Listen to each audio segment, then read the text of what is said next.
Hello everyone, welcome to Nightmare Chronicles. If you're enjoying the story, drop a like and hit subscribe button. Your support really motivates me to create more videos like this. It was never my intention to witness an exorcism, let alone become a part of one. It all began when my cousin Lily fell gravely ill. She'd been a vibrant, kind-hearted girl, but within weeks, her personality shifted in terrifying ways. She went from sweet to savage, lashing out at anyone who dared approach her. Doctors ruled out every physical and mental illness they could think of. And in the end, a family friend suggested that we visit Whispering Chapel, an old church in a secluded corner of our town with a reputation for the supernatural. It was a last, desperate attempt, but at that point, we were willing to try anything. As we arrived, the weight of the place settled on us.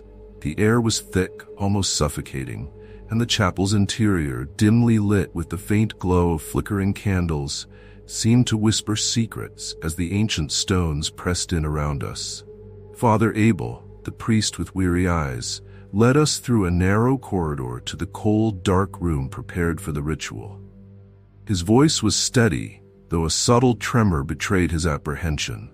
This wasn't his first exorcism, but he warned us that cases like Lily's were rare and volatile.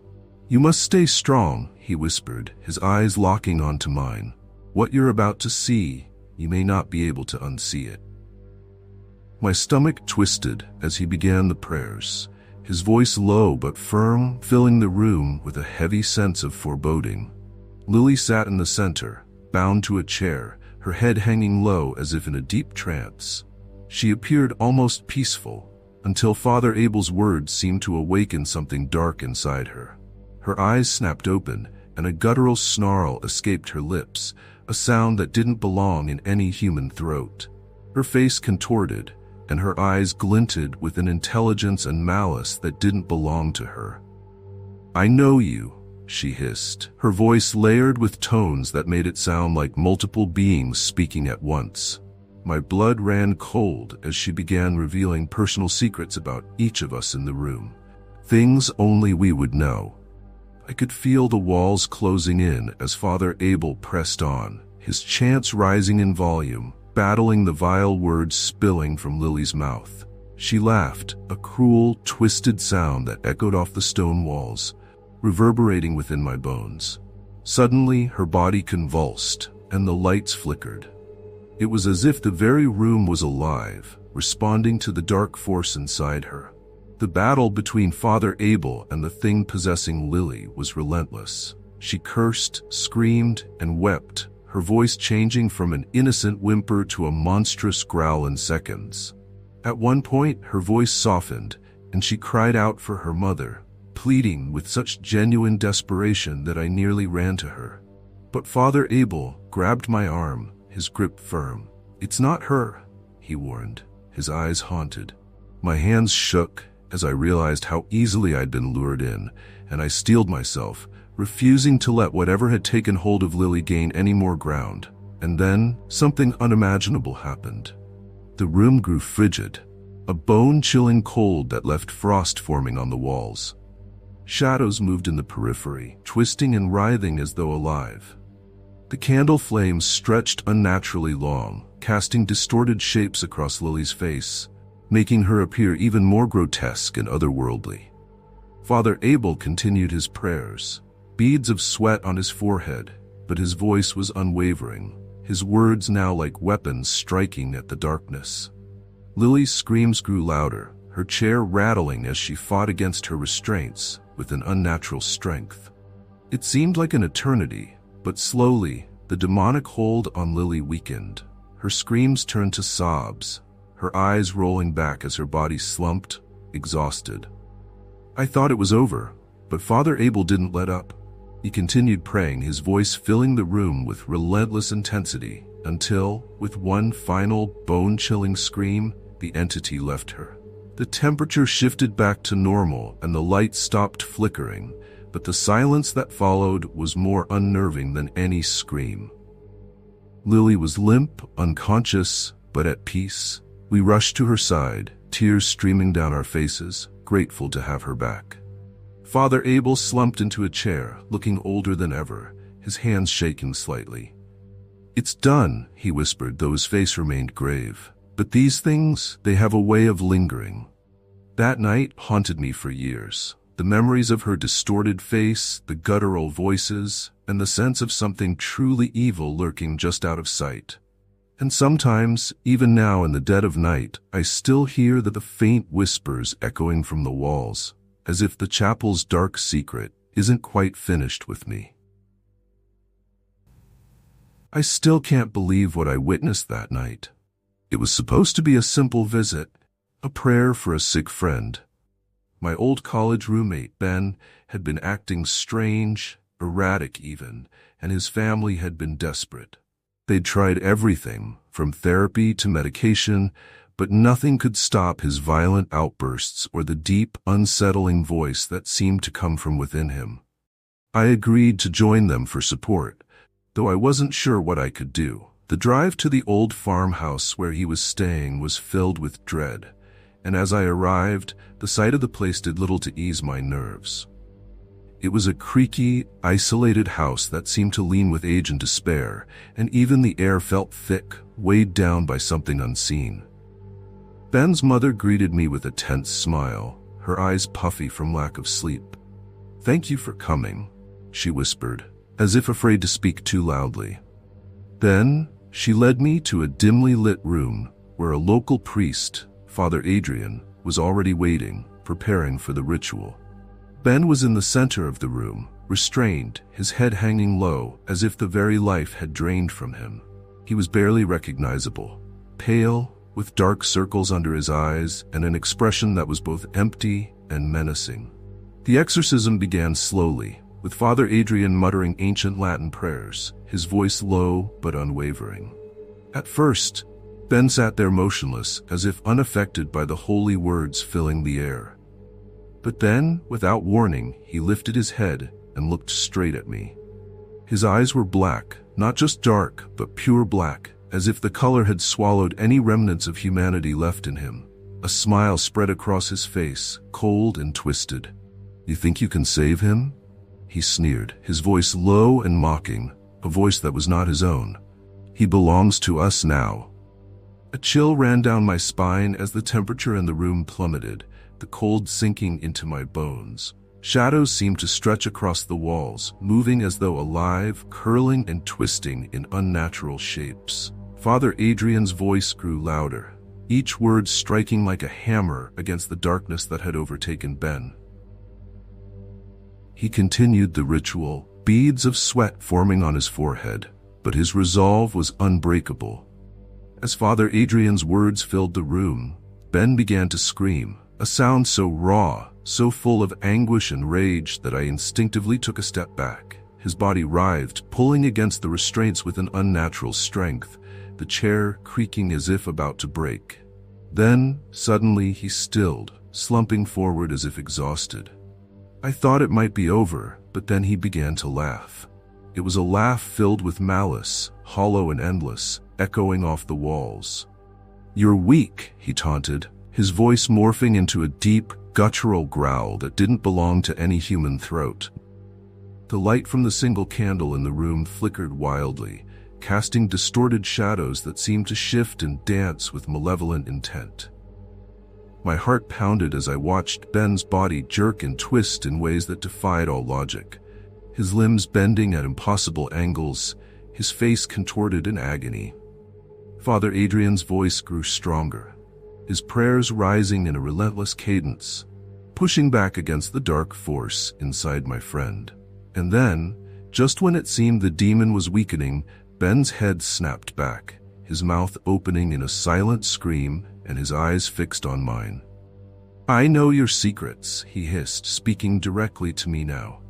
He began recounting moments from my life that no one else could have known, childhood memories, regrets I'd buried deep. It was as if the entity had rooted itself inside my mind, twisting my thoughts and fears. My hands began to tremble, my throat tight as I tried to look away, but his gaze held me, unrelenting. Father Adrian took a step closer, placing a cross against Ben's forehead, and with a guttural scream, Ben's body convulsed.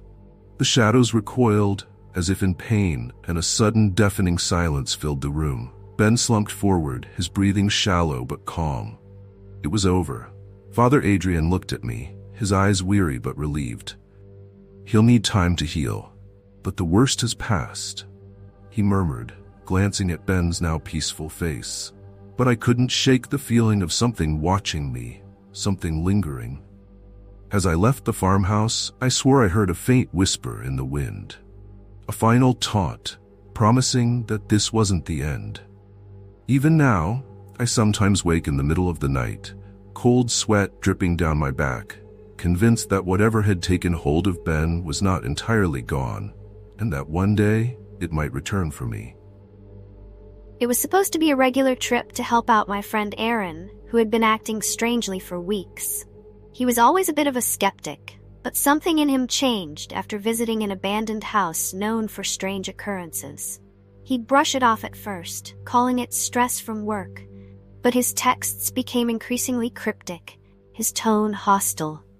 His final message to me simply read, "Help me. I can't do this alone."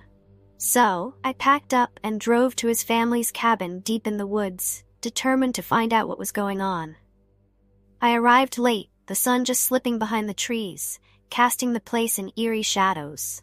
Aaron looked like he hadn't slept in days, pale, haggard, and with a look in his eyes that sent a shiver down my spine. He mumbled about a darkness following him, whispering things he couldn't understand. His hands trembled, his voice quivering, as he admitted to hearing voices that wouldn't let him sleep. I tried to calm him down, chalking it up to paranoia, but a part of me sensed there was more to his terror. That night, we sat in the cabin's dimly lit living room. The air felt charged, thick with something I couldn't put into words. Aaron's behavior shifted wildly. One moment, he was crying, begging for forgiveness for things he wouldn't reveal, and the next, his eyes darkened, and his voice took on a guttural tone that sent chills down my spine. "You don't belong here," he snarled, a voice that sounded nothing like his own. His face twisted into a sneer that was so foreign it made me back away. I tried to rationalize it, stress, sleep deprivation, but deep down, I knew something was very wrong. I considered leaving, but guilt kept me rooted to the spot. Around midnight, Aaron sat rigidly in his chair, eyes blank, muttering in a language I couldn't understand. His body was stiff, almost unnatural. I watched in horror as he clawed at his own skin, leaving deep, bloody marks on his arms, all while muttering those dark words. I yelled at him to stop, grabbing his hands, but he only stared at me with eyes that no longer seemed like his own. "You can't save him," he whispered, a cold, detached voice I barely recognized. Panicking, I called a local priest, Father Elias, who had a reputation for dealing with unusual cases. He arrived quickly, his face grim as he entered the cabin. Father Elias took one look at Aaron and nodded, as if confirming his worst suspicions. He began the exorcism ritual, his voice steady and resolute, despite the oppressive energy filling the room. Aaron's screams were unlike anything I'd ever heard, piercing, primal, as though something deep within him was clawing to escape. He thrashed against the restraints, his eyes rolling back, veins bulging as his body contorted in ways that defied logic. I wanted to look away, but I couldn't. His face twisted in anger, eyes locking onto me as he snarled, "You brought him here. You did this." I felt a wave of guilt and fear, as if his words had reached into the deepest parts of me, exposing my own doubts and fears. Father Elias continued his prayers, beads of sweat forming on his forehead as he battled the dark force within Aaron. At one point, Aaron's body slumped, and I thought it was over, but then he lifted his head with a sly, terrifying grin.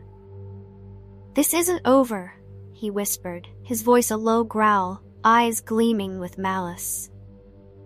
Shadows seemed to gather in the corners of the room, stretching and shifting in unnatural ways, as if responding to the entity's will. The cabin walls creaked and a chill filled the air, thick with the scent of decay. Aaron's body convulsed, his breathing shallow as Father Elias pushed on, reciting every prayer he knew. Finally, with a scream that shook the entire cabin, Aaron collapsed, his body going limp as the oppressive weight lifted, leaving a suffocating silence in its wake. Father Elias staggered, his face pale, but he simply nodded, a look of relief mixed with exhaustion. Aaron was unconscious but alive, his breathing steady. I thought it was over. In the days that followed, Aaron recovered slowly, his memory of the events hazy at best. We never spoke of what happened, and he insisted that it was all a bad dream. But every so often, when the room grows silent and the air still, I swear I can still hear his voice. The dark one, whispering, just barely audible.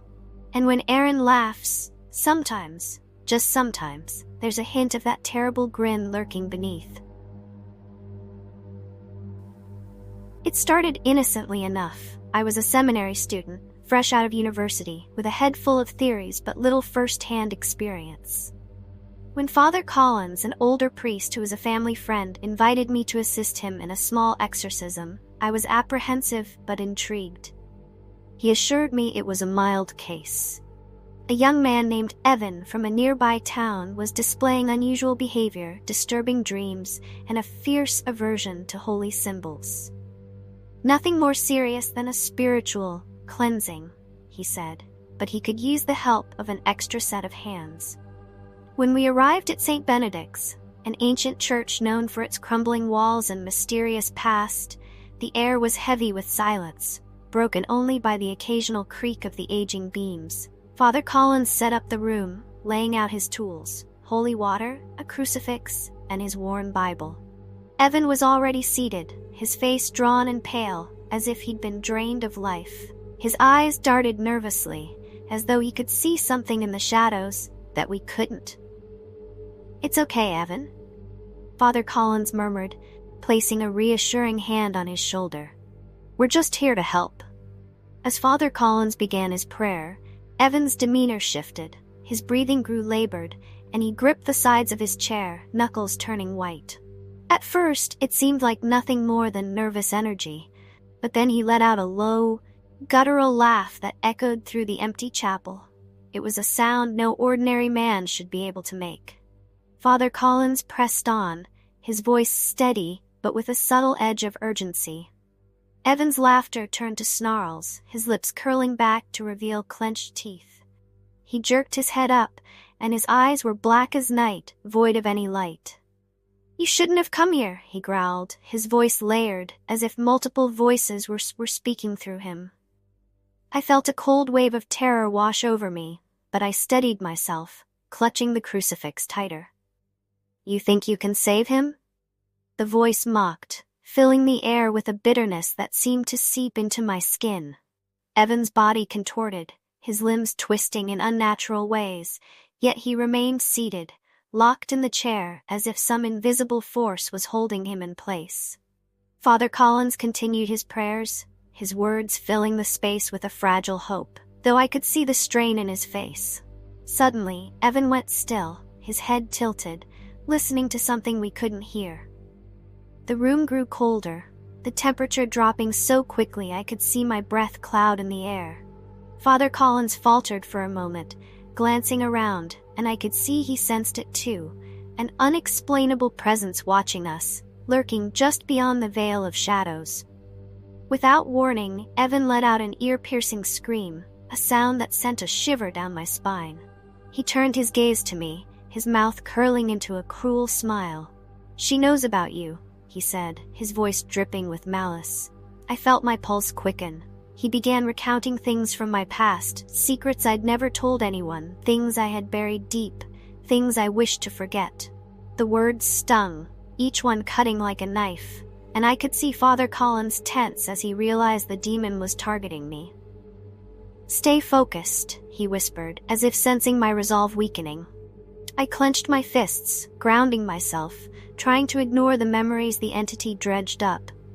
Father Collins continued, his voice rising with determination.